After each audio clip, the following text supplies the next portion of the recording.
Rita, and in this episode I will show you how you can convert quote to an invoice on Bokio accounting software.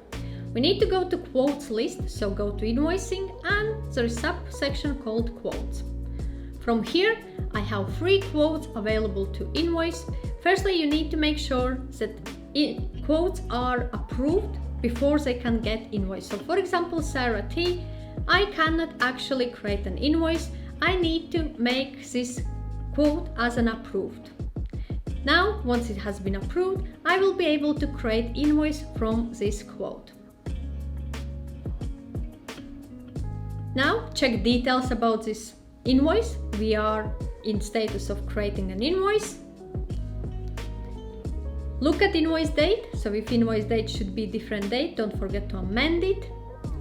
And we can email to customer, or if you wish, we can download and send possible through post if you use that option.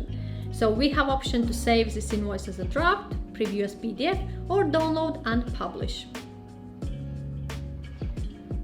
So now I have invoice here and it has been also downloaded.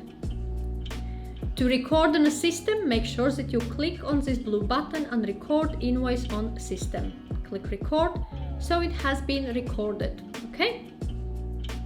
So invoice has been published, invoice number is 54, and this is system transaction number V50. So if I go back to my quotes and I go to all quotes, I can see that Sarah's quote has been invoiced now. There is the details provided and quote has been converted to an invoice 110, and if I click here on 110, this is an invoice what has been converted from a quote. So this is a way how you can convert quotes to sales invoices on Bokio accounting software. If you have any questions or require any further advice, feel free to reach out to me.